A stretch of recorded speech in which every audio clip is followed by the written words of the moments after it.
ভাই, আজকেরা যে কথাটা বললো সেটা হলো ফেসবুকে সবথেকে ভাইরাল টপিক। সেটা হলো ভিপি নির্বাচন। ভিপি নির্বাচনের যে সাদিক কাইম যে ভিপি হয়েছেন, ডাকসু নির্বাচনের যে ভিপি জয়লাভ করেছেন সে হলো সাদিক কাইম। সাদিক কাইম দাবি করতেছে যে সে নাকি ছাত্র শিবিরে ছিল। আর বিগত মানে আর কি বিগত বছরে 5 তারিখের আগে, জুলাই আন্দোলনের আগে যে সে ছাত্রলীগ করতো বা ছাত্রলীগের যে সে নেতা পর্যায়ে ছিল কিনা, সেই বিষয়ে আজকে কথা বলবো। এখানে আপনারা কিন্তু দেখলে বুঝতে পারতেছেন যে সে কিন্তু শেখ হাসিনার পাশে কিন্তু দাঁড়িয়ে আছে।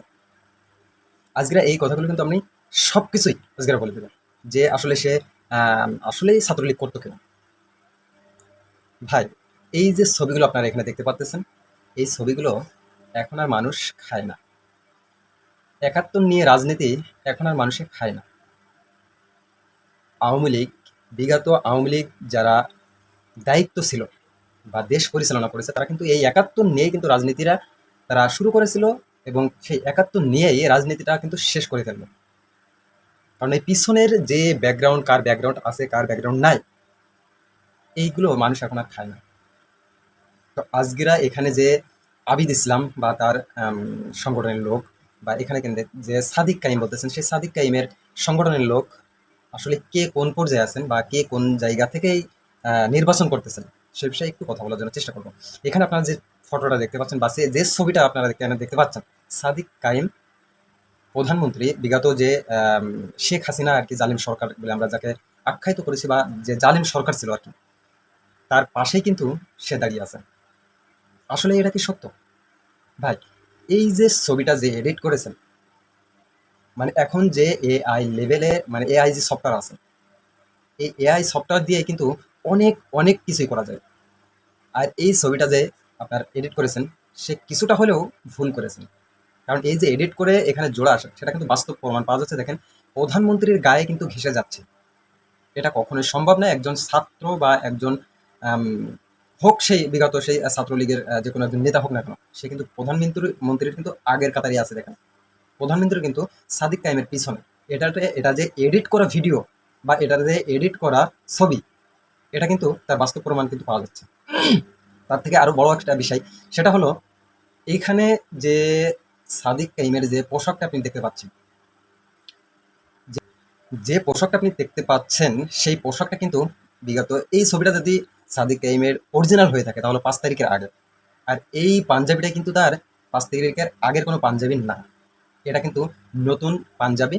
সেটা হলো এই ভিপি পদে দাঁড়ানোর পরেই সম্ভাবনত সে কিনেছে, এবং তার গায়ে কিন্তু এখনো পর্যন্ত আছে। আমি এখন ভিপি পদে সে বিজয় হওয়ার পরে সেই পাঞ্জাবির একটা আমি ভিডিও পেয়েছি। এই পাশে আপনি দেখতে পাচ্ছেন সেই ভিডিওর সেই পাঞ্জাবিটাই কিন্তু এখানে আমি আবার তুলে ধরলাম। তো এই পাঞ্জাবি কিন্তু একই পাঞ্জাবি। কিছু কিছু ক্ষেত্রে মানে মানুষকে ঠকাইতে হলে কিছু কিছু মিথ্যা কথা বলতে হয়, কিন্তু সেই মিথ্যা কথা বলার পরবর্তীতে দেখা যায় সেই মিথ্যাই নিজেই ডুবে যেতে হবে। এই যে ডাকসু নির্বাচনে যে যিনি সিবি ছিলেন, তার যে এই ফটোগুলো আপনারা দেখতে পাচ্ছেন, তারা সবাই কিন্তু ট্যাগ লাগাচ্ছে তিনি জামাত শিবিরের কিন্তু দলে কাজ করতেছেন। ভাই, এই যে বিগত 5 তারিখের আগে, জুলাই আন্দোলনের আগে, জামাতের কর্মী হোক বা শিবিরের কর্মী হোক, বিএনপির কর্মী হোক, এবং যে কোনো কর্মী হোক না কেন, প্রত্যেকটা অফিসে কিন্তু বঙ্গবন্ধুর ছবি কিন্তু ছিল। আর সেখানে থেকে ছবি অনেকেই তুলতেই পারে, এটা স্বাভাবিক বিষয়। ঠিক আছে? তো এই সমস্ত মানে এডিট করা ভিডিও দেখে মানুষ যে আপনাদের সাপোর্ট করবে, এন করবে, তেন করবে, এমন কিন্তু মানে মানুষ এতটা পাগল আর কিন্তু নাই। গয়েশ্বর রায় বা গণেশ যেটাই বলেন, সে যে একজন শিক্ষকের প্রতি যে আচরণটা করেছে সেটা হয়তো ভাইরাল হয়ে গেছে, আপনারা অনেকে হয়তো জানেন। যে আচরণটা তারা করতেছে বা যে আচরণ করতেছে, এই আচরণগুলো এতটা নিকৃষ্ট।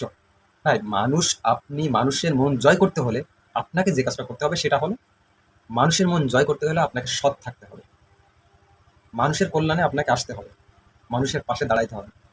আমি মিডিয়ার সামনে এসে মানুষের পাশে থাকবো, এন করবো, তেন করবো, সাথে সাথে অনেক কিছুই বলে ফেললেন, এতে মানুষের মন কখনোই পাওয়া যায় না। নিজের চরিত্রটা আগে ঠিক করতে হবে। নিজের চরিত্র যদি আপনি ঠিক করতে পারেন, তাহলেই কিন্তু আপনি মানুষের মন জয় করতে পারবেন। সাদিক কায়েম কিন্তু ঠিক সেটাই করেছে। মানুষের মন জয় করেছে, এবং ছাত্রদের মন কিন্তু সে জয় করেছে, যার কারণে কিন্তু তার যে পরিমাণ ভোট পেয়েছে, যে পরিমাণ ভোট পেয়েছে, তার মানে অর্ধেক ভোটও কিন্তু আবিদ ইসলাম পায়নি। মানুষের মন জয় করতে হলে মানুষের পাশে থাকতে হবে, মানুষের কল্যাণে কাজ করতে হবে, সবসময় সততার সাথেই থাকতে হবে। তাহলে আপনি মানুষের মন পাবেন, মানুষের ভোটগুলো পাবেন। যে ভোটের জন্য আপনি আন্দোলন করতেছেন, নির্বাচন বয়কট করার চেষ্টা করতেছেন, এটা আর মানুষ মানবে না বা এটা আর কখনোই সম্ভব হবে না। এইগুলো আউট-ফাউট রাজনীতি বাদ দিয়ে ভালো কিছু করার চেষ্টা করেন, ভালো রাজনীতি করার চেষ্টা করেন, মানুষের পাশে থাকার চেষ্টা করেন। দেখবেন আপনাকেই সবাই ভালোবাসবে, আপনাকেই সবাই ভোট দিবে।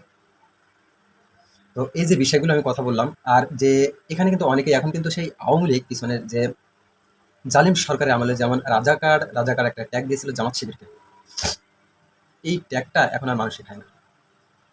ঠিক আছে? এই ট্যাগ দেওয়ার কোনো প্রশ্নই নেই। আপনি আপনার যে ভারপ্রাপ্ত চেয়ারম্যান মানে জনাব তারেক রহমান, তার জন্মস্থানটা কোথায়? সেটাও আপনি একটু দেখে আসেন। কোথায়? পাকিস্তানে। তারেক রহমানের জন্মস্থান পাকিস্তানে। রাজাকার কাদেরকে বলেন আপনারা? বিএনপির ভিতরে কতগুলো যে বিগত দিনে যে তালিকা করা হয়েছে, বিএনপির ভিতরে কতগুলো রাজাকার ছিল? আওয়ামী লীগের ভিতরে কতজন রাজাকার ছিল? এই সমস্ত মানুষ জানে, এই সমস্ত জানার পরেও আপনারা এগুলো মিথ্যা কথা বলে এইগুলো আবার মানুষের মনে বিভ্রান্ত ছড়ানোর জন্য চেষ্টা করলেও এগুলো মানুষ বিভ্রান্ত আর হবে না। মানুষ এখন সব কিছুই বোঝে, সব কিছু জানে। তো আশা করি ইনশাআল্লাহ আল্লাহ তাআলার সাথে থাকলে সামনের দিনগুলো ইসলামের পথে অবশ্যই যাবে ইনশাআল্লাহ। আর ইসলামের পথে এখন সবাই আসতে চায় এবং ইসলামের পথে সবাই যেতে চায়। ইসলামের পথে কাজ সবাই করতে চায়, ইনশাআল্লাহ সবাই করবে। আশা করি আমার কথাগুলো বুঝতে পারছেন। এই কথাগুলো বলার জন্য আজকে আসছি।